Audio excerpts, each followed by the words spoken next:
নমস্কার বন্ধুরা, নীলি রান্নাঘরে সবাইকে অনেক অনেক স্বাগত। বন্ধুরা, আজ আমি বানাচ্ছি কুলেখাড়া শাকের রেসিপি চিংড়ি মাছ দিয়ে।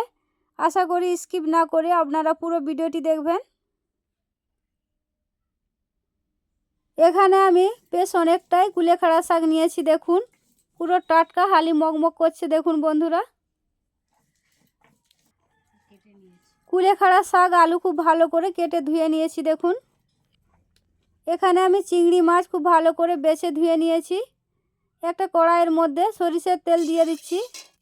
তেল গরম হয়ে গেছে, চিংড়ি মাছগুলো আমি ভেজে নেব। পরিমাণ মতো নুন, পরিমাণ মতো হলুদ গুঁড়ো দিয়ে। দেখুন, খুব সুন্দর লাল লাল করে ভেজে নিয়েছি।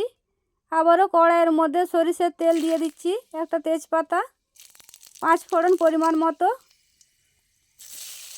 পেঁয়াজ কুচি পরিমাণ মতো দিয়ে দিচ্ছি, আদা বাটা পরিমাণ মতো।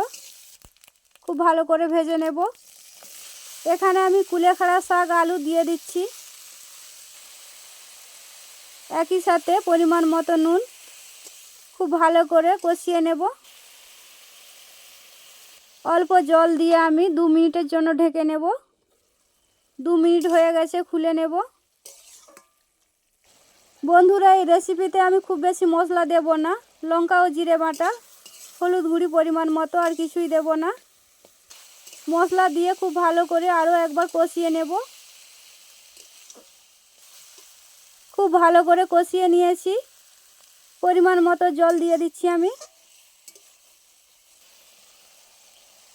ফুটে গেছে। ভেজে রাখা চিংড়ি মাছগুলো আমি দিয়ে দিচ্ছি। বন্ধুরা, রান্নাটি প্রায় শেষের মাথায়। স্বাদের জন্য পরিমাণ মতো নুন দিয়ে দিচ্ছি।